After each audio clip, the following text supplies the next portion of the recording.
Okay, so I tried to do this video a crazy amount of times over the past couple of days, but I could just never really could get it done for external reasons. But I'm gonna try to get it done here. All right. After game one, the Celtics, in my opinion, had a commanding lead, and that's only because of how bad they beat the Bucks in game one. And I said that I believe that they do have the players to win this series. It may not be the greatest collection of talent, but I believe it's better than Milwaukee. Now, with that being said, a great game plan can beat great talent. If you just look at the Super Bowl, the New England Patriots versus the the Los Angeles Rams. I'm sorry, but the Los Angeles Rams spent a whole lot of money. They made a whole lot of trades to stack their team with the players they believe would have helped them win the Super Bowl. And New England they have their team that they built their way. And I'm pretty sure going into the game, everybody just believed that the Rams were going to win that game because they were just far more talented.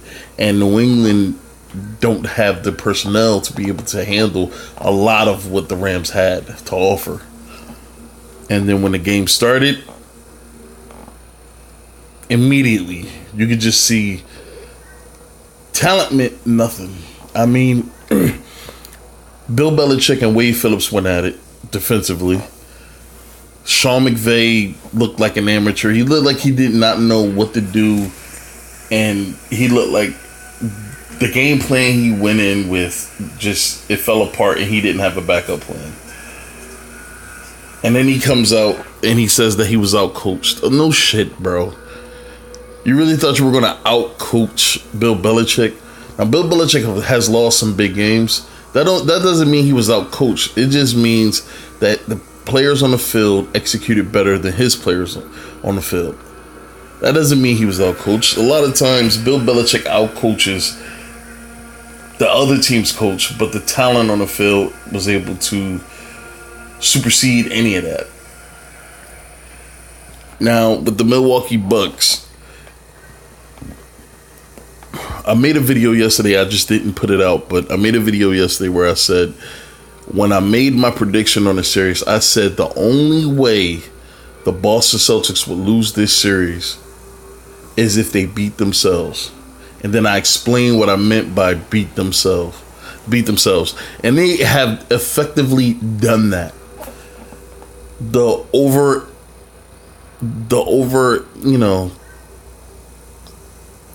what the fuck is the word? Just overshooting 3-pointers, lack of effort on defense. I mean, sometimes they look disengaged. A lot of times they look like they're not even on the same court together. It looks like they're in different worlds, in different space. And I don't know. And Milwaukee has taken advantage of that. And also another point I made, if Milwaukee was going to win, they needed big performances from Giannis, and they have been getting them. Giannis has found a way to do damage against the Celtics. And that way is just keep doing it. Keep trying to fucking attack the paint until you eventually get in there. Giannis is bigger than Al Horford. And Al Horford is the center for the other team, which is supposed to be the biggest person on the floor for each team. Giannis is bigger than the center. Giannis is a small forward. He's bigger than our center. So sure, they have the size advantage, and that's a big deal, especially when you're talking about low post defense. When you talk about defense overall, and when you talk about rebounding, which is very important. This is why Boston can't beat teams like Detroit, Orlando, teams with solid big men, and even the Clippers. When DeAndre Jordan was in LA, and when the Clippers would play Boston, the Clippers would they would do work. But against other teams with small lineups like Golden State, Houston for the most part.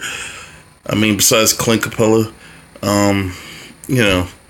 they relatively they have success against those teams, and I don't know, man. It just looks like Milwaukee found the formula to beating them, and I was hoping that wouldn't have been the case, but you could just see how comfortable Boston got playing the way that they did in game one, where they just shot a whole bunch of, everything was falling, everything went their way. Milwaukee was shell-shocked at first, and then they came out with a different mindset, and Boston stayed in it. And this is what's making me question Brad Stevens. Like, this is the second time I've watched the game, and I've seen, like, there just was no adjustments. Just like in the Cleveland series last year, where it was like he was just sending them out there to just play playground basketball, thinking that, like, just because you went through Milwaukee and Philadelphia, like, that was going to be enough to get you to win. No, when Terry Rozier goes 0 for 10 from 3, it's a major problem. And the way I felt in that series is the way I feel when I watch them play now.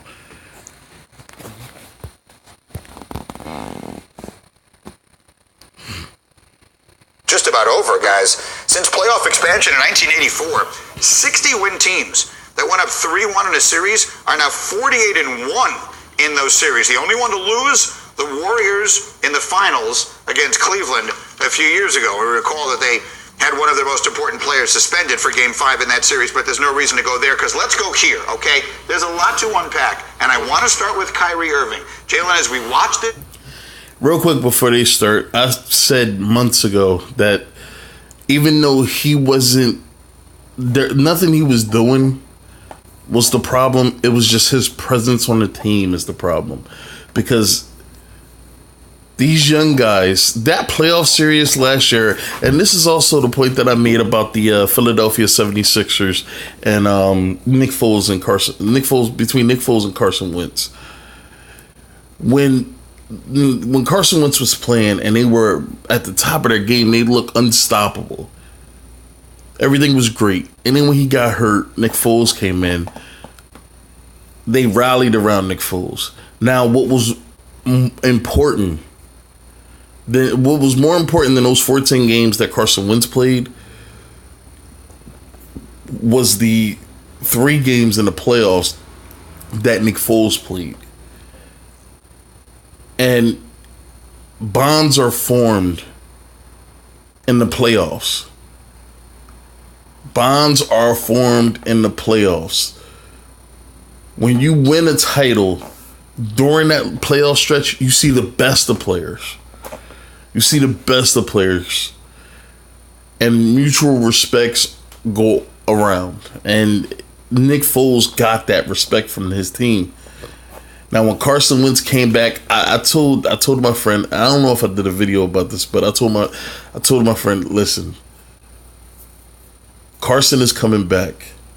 No one knows how the team is going to respond because everybody was still on the Carson Wentz was the MVP stuff. Well, no, Carson Wentz was the rightful MVP stuff, and like he just had a MVP caliber season, and so.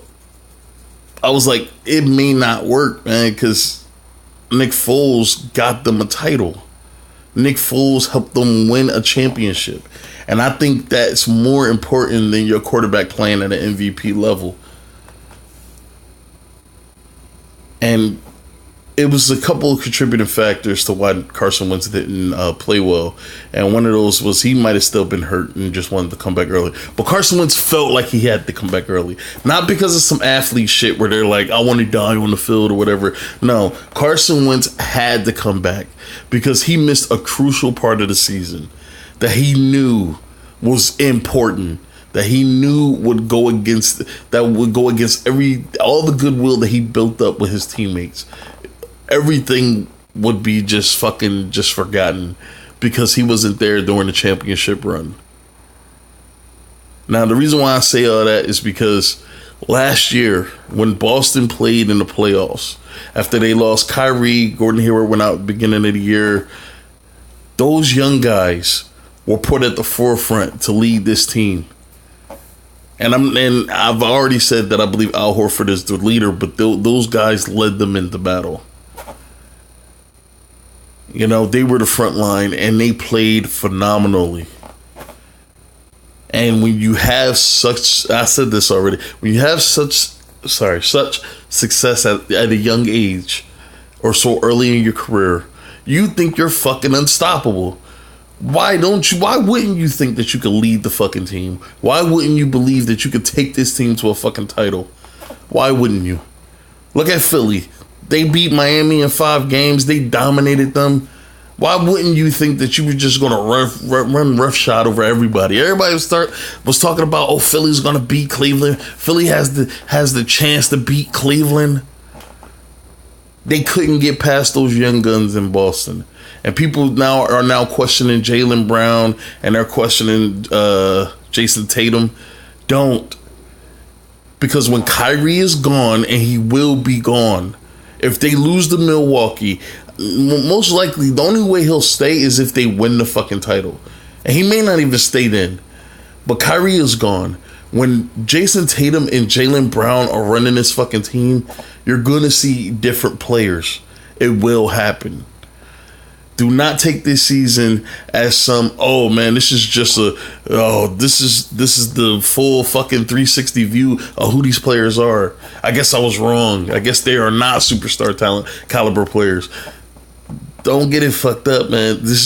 Right now they're going through chemistry issues. And this happens. Especially when young teams still trying to find their way. And again, when they went through that successful run last year, because that was a success, when you lose 2 of your star players and your team still manages to get to the conference finals on the back of 3, Terry Rozier, on the back of 3 young guys, I mean, shit, that's a success. I mean, everybody was talking about Lonzo before the draft. Everybody was talking about Markelle Fultz. Nobody was talking about Tatum at all. And he was taken 3rd overall. So, look.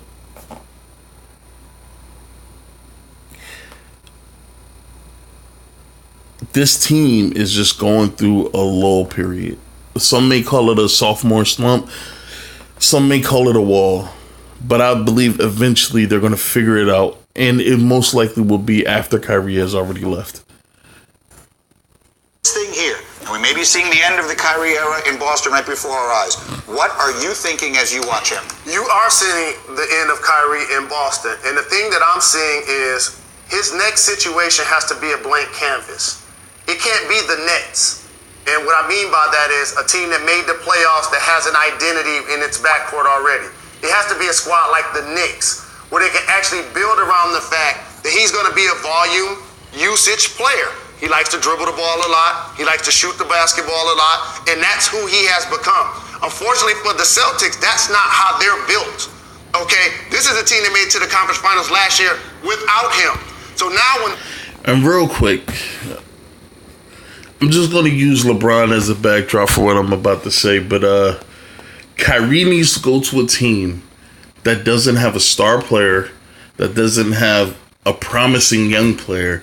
He needs to go to a team, like Jalen said, he needs to go to a team where he can get a clean slate. He needs a team where he can learn how to be a leader.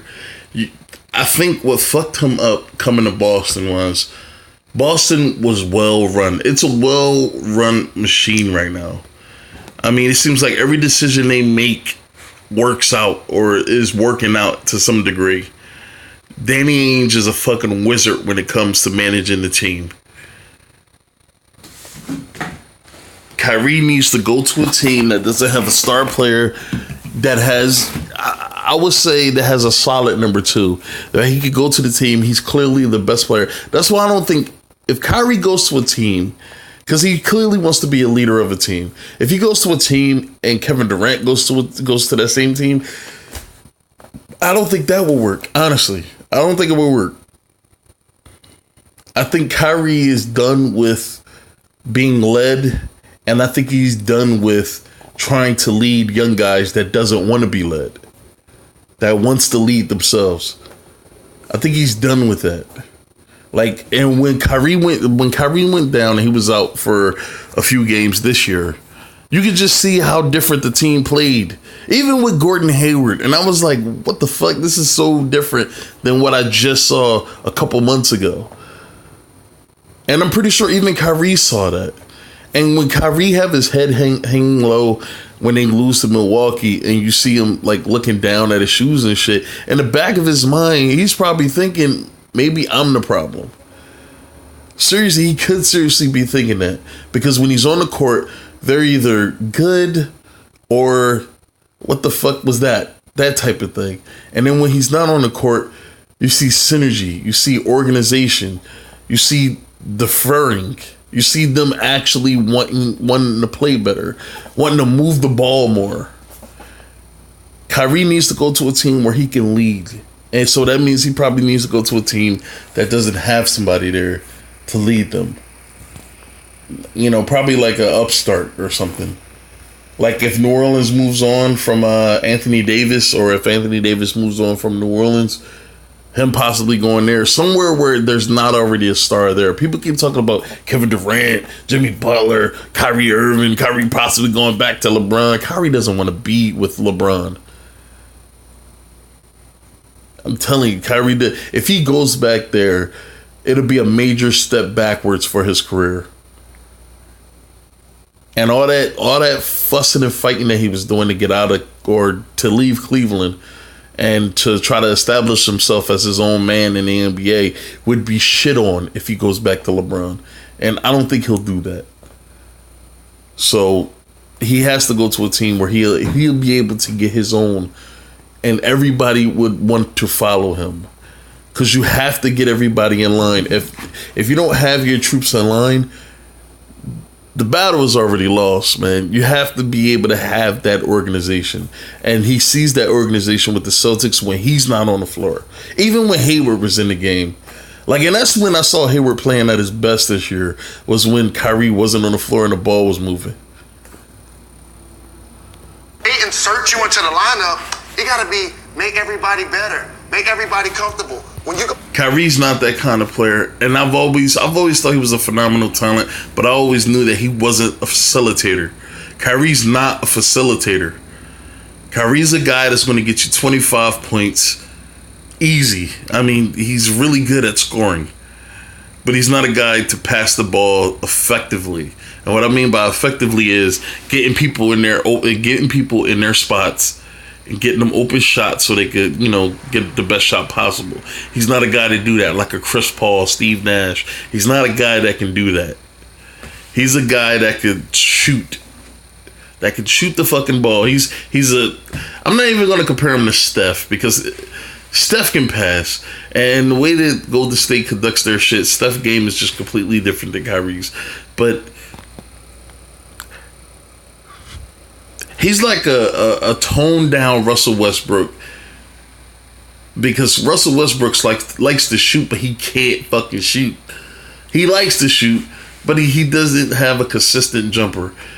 If Russell Westbrook had a consistent jumper and wasn't as focused on assists and rebounds, Kyrie would be that guy. I mean, he just needs his own team, honestly. 7 for 22. You can't turn around and go 8 for 22. You got to get off the ball. And then when you go to the press conference and say, I should have took 30 shots, what do you think the other 14 guys are in the car going home? And this is why he's going to fucking leave. And this is why they want him to go. Because Kyrie wants to shoot the fucking ball, which takes the ball out of everybody else's hands. It's like what Skip Bayless said about Kevin Durant, where when Kevin Durant puts up 30, 40 points, Steph Curry, Klay Thompson suffers, because it takes the ball out of their hands, and they're trying to feed Kevin Durant because he's hot. And they are not allowed to get in their rhythm because they're not getting enough shots to do so. This is the worst I've seen Golden State play, and Kevin Durant could be the problem, which is why I believe he'll just leave. He could be the fucking problem. I'm saying, we can't wait till this guy gets out of here. We'll help him pack his bag.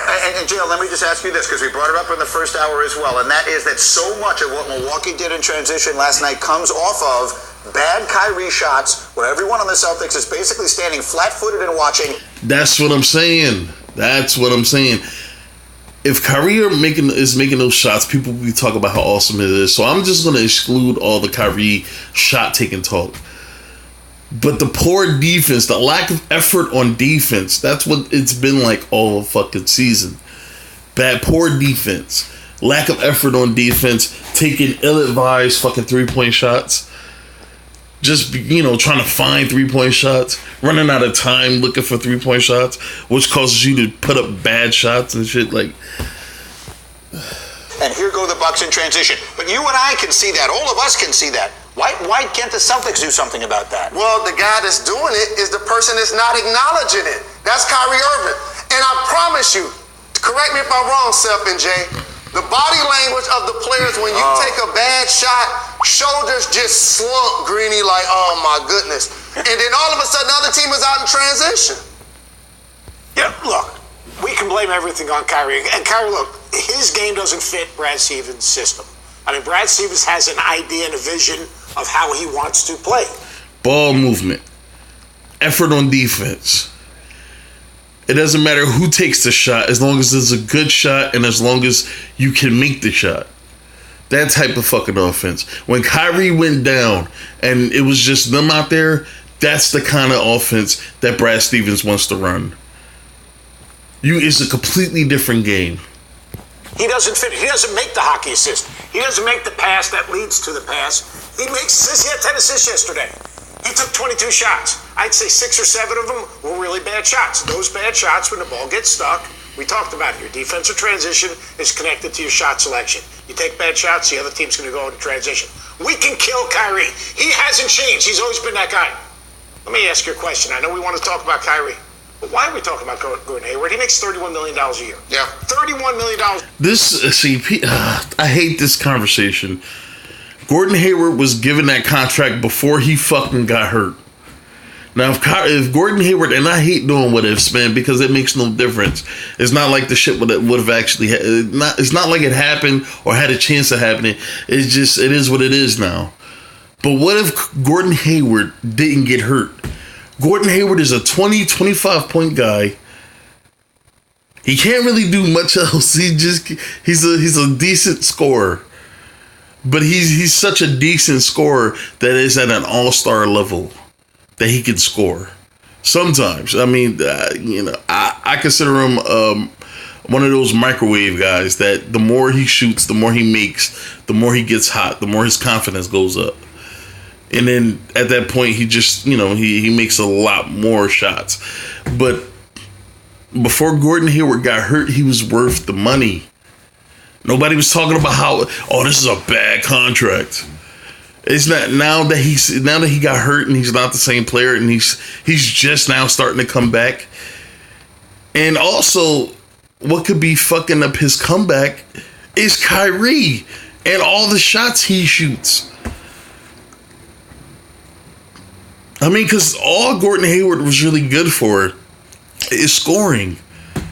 If anybody tells me that Gordon Hayward was able to, get you 10 assists or 10 rebounds or whatever, I'm not talking about all in the same game, but, one game he'll have 10 assists, the next game he'll have 10 rebounds, and, but he could consistently give you 15 to 25 points in those games. I would think you're fucking crazy. To me, Gordon Hayward is a 25 and 3 guy. If that. I know he could put up the numbers offensively, scoring, but I don't know, man. I don't know. Now Gordon Hayward's not worth the money because he got hurt. If that's the case, whatever Joel Embiid's next contract is going to be, he's not worth the money. Fucking, there was another player too. Anthony Davis is not worth the money. If injuries causes your value to go down, which means that the money that you were making when your value was at its highest, then nobody should be making as much as they are, honestly. I mean, it is what it is. He signed a contract. If Gordon Hayward feels like his contract is getting in the way of the team being able to get somebody better, they would either trade him or he would offer to take a pay cut. But why should he? I mean, his money is his money. He made that money before he got hurt. Now everybody's talking about how he's not worth it anymore. Obviously to the Celtics, because they still have him and they haven't talked about a pay cut yet. So, I don't know. Maybe he's still worth the fucking money. Stop making this about Gordon Hayward. Gordon Hayward is getting paid whatever he's getting paid, and he's sitting because he's coming off the bench. The coach feels comfortable with him coming off the bench. He's coming off the bench. Kyrie is the problem. The rest of the starters are the problem, not him. Everybody want to make this about Gordon Hayward now. Here, last 3 games, he's minus 49. The dude has 4 fouls in 90. That's because when he comes on the court, he's probably barely getting shots. And like I said, he can't do anything else. I don't even really think he's a good defender, honestly. So whoever he is defending is probably killing him on the defensive end. And then on the offensive end, he's not getting any shots to balance out the fucking the plus minus. And I don't even really pay attention to the plus minus, man. I mean, I don't know. Look, I follow the stats. I don't live by the stats. And PERs, plus minuses, is this guy contributing to the wins? Is he helping the team minimize the losses? That's what I'm looking at. And if Gordon Hayward is to blame, everybody else is to fucking blame too. Minutes. He hasn't gotten even close enough to anyone to foul them, yet alone guard them. So, I mean, like, Gordon Hayward, I understand he was injured. I understand he's coming back from a horrific injury. Obviously, you don't, because you're making this asinine statement talking about he's getting paid $30 million for what? Because he was good. And then he got hurt. He suffered an horrific injury. And he doesn't have the athleticism and the body type of a Paul George to survive that injury. And now he's just now trying to work his way back. If you break your fucking leg, let's see how long it takes you to recover. Like, come on, man. But you know what? If you're going to put him on the court for 30 minutes a game, he's got to be productive. Now, his game was fit. Look at this. He played 27 minutes. He got 3 rebounds and 5 shots. 5 fucking shots. A scorer like Gordon Hayward, if he's playing 27 minutes, this dude should have no less than like 10 shots. Because that's all he really is a scorer. He's not anything else. For how Brad Stevens wanted to play, not how they're playing now, but he's got to be more productive. He's just making all my points for me. He's saying that anything I can do to help. Because you're a fucking idiot. Thank you. How does Kyrie fit into Brad Stevens' plan? Gordon Hayward fits more into Brad Stevens' plan. I'm sorry, isn't it Brad Stevens' job to mold his plan to the players that he currently has? If you make a trade for Kyrie Irving... Listen, man, when you have a star player, and this is why most of these motherfuckers can't be fucking high appointed, like GMs and shit. Like, they can't have high positions in NBA organizations. This is why they're relegated to being fucking mouthpieces on TV shows. Because they don't understand how this shit works. If I'm a coach and I have a team and I want to build my game plan around the team I have, while also managing the personalities and the morale of the team, while also trying to keep the star of my team happy. If Brad Stevens lived in a perfect fucking world where he got his way, Kyrie wouldn't be taking as close to as many shots as he's taking. The ball wouldn't be sticking to his hands as much as it's sticking. The ball would be moving around. Honestly, he has so many players all over his fucking team. Nobody probably would be playing more than 25 minutes. Seriously. But you got to keep these motherfuckers happy. And this is why in the playoffs, you only use like 8 players. 8, maybe 9 players. Because everybody, oh man, you signed me to a big ass contract because of the playoffs. This is what I'm here for. Ain't that what he fucking said? This is what you signed me for. This is what you traded for me for. This is why I was brought here. And then where is he? Missed 43 shots in 3 games. While everybody else is still trying to find their rhythm. And because they can't find their rhythm, now they're relegated to being defensive set pieces. That's it. That's all they are. And you know that he's an ISO type player. Wouldn't you build a system that is conducive for Kyrie Irving to be aggressive? This is a bigger indictment on Brad Stevens than it is. If Brad Stevens had the players that he had 2 years ago when they had Isaiah Thomas, sure, Kyrie would be far more effective in that system because they didn't have the kind of shooters or the kind of players you have now. A Gordon Hayward, a Jason Tatum, a Jaylen Brown. You didn't have that. You had Jay Crowder. You had Bradley. And that's about it. I mean, that's all I can think of at the moment. Those were the guys on the starting lineup. What the fuck is his goddamn name? I forgot Bradley's fucking first name. But those are the guys. And then you have Jay Crowder. Not particularly... They're defensive players. They are defensive players. Al Horford was Al Horford, but he wasn't the Al Horford now who can shoot the fucking ball now. These are different players. You can't play the same way 2 years ago with different personnel now. Any other player for me because you have all the talent in the world to win. And I understand that you have to. But they are not cohesive. They're not a team. Shit, I'll be honest. I don't think they like each other. I mean, you may have a couple players on the team that like each other, but I don't think the whole team as a whole, the morale is probably so fucking low that sometimes they probably just don't even want to come in to fucking work. That's probably how bad the morale is. Find a way. He might be brilliant at X's and O's, but it doesn't seem like he's brilliant at meshing personalities. But this is what happens when you... Oh, shit. Sorry. All the talent in the world to win. And I understand that you have to find a way. He might be brilliant at X's and O's, but it doesn't seem like he's brilliant at meshing personalities. But this is what happens when... It'd be hard to mesh personalities when you have players that really don't like each other. You lose. There's enough blame to go around. We're going to give Kyrie a little bit. Thank you. If you're going to blame one person, you got to blame everybody. But like I said, Kyrie is the source of the issues. We'll give Gordon a little bit. We're going to give Brad a little bit. But ultimately, at this point of the year, you need your elite all-star level players to perform as such and to be effective and efficient. The guy on the Bucks took 22 shots, named the Greek Freak. He makes 15 of them, scores 39 points. Kyrie takes 22 shots. Okay, he only makes 8 of them. 6 of those, they're out in transition, and the Greek Freak's getting layups. I understand what you're doing now. I agree with you on Kyrie. Can I just speak on behalf of the one guy at the desk who basically spent all season long getting yelled at for making the following statement: the Celtics are better without Kyrie Irving? I've been saying... Thank you, and I've been saying this. This team would fare better without him.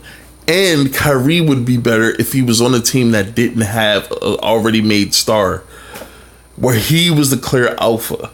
It's kind of like Jordan when he went to Chicago. There was no star there to take some of the shine, take some of the shots, it was just him. So it was almost like a fucking playground where he was able to do whatever he wanted. And it worked for him for the most part. Kyrie needs that same situation where you have a team that's not that talented, but when they play in a certain system with Kyrie leading them, they could be successful. Kind of how like LeBron, where he wasn't surrounded by a whole bunch of stars his early years in Cleveland. He wasn't surrounded by a whole bunch of stars, but everybody was good at a certain thing, and he was great at everything, and it just worked. And they liked each other a whole lot fucking better than this Boston team likes each other. So year long, everyone yelled at me. You unanimously yelled at me, and now you're seeing it. He doesn't fit into what they're trying to do. It's not about him. He's a brilliant player, but Jason Tatum has completely regressed since he came back. Is Jaylen Brown still playing? Terry Rozier, is he still a part of this team? These guys were all immersed. And I'm gonna end it right here, but that's what I said, man. What I said was Kyrie is the source of the problems. That doesn't mean that what he's doing is antagonistic to the team. But his style of play, it divides the team. It draws a rift. And some of the players, not all of the players, some of the players resent him for that, which drives a rift, a bigger rift, because, you know, multiple people makes a rift, and it's just, at this point, man, it's just fractured. And in order to start healing this, Kyrie has to go. Kyrie has to go. I mean, it's just, it is what it is at this point. Kyrie has to go. As really good players, and all of them just stand around and watch while he's playing. And I'll say something else about Kyrie. It seems like every time he comes to the podium, he's giving himself a self-inflicted wound. If he's calling himself a basketball genius or I don't care or whatever, how about this, Kyrie? Just take the $25,000 fine. All right, and let me elaborate on. Let me talk about that real quick, and then I'm gonna end this shit. All right, Kyrie is doing that because this team is playing bad, and he knows the team is playing bad, but he needs to continue to make himself look attractive for when he decides to go to free agency, which he's going to do. And if any team looks at the way he's playing in these playoffs, it's going to seriously hurt the value that they have for him, and it's going to take his money down. It's going to decrease the money that people are willing to pay him. So he has to keep talking himself up. Honestly, at this point, now that I think about it, it's starting to look like Kyrie is auditioning for other teams. I mean, because he's taking a lot of fucking shots, and some of them aren't even great or good shots. Like, he's taking a lot of fucking shots, so he could just be auditioning. But, you know, it is what it is, man. All right.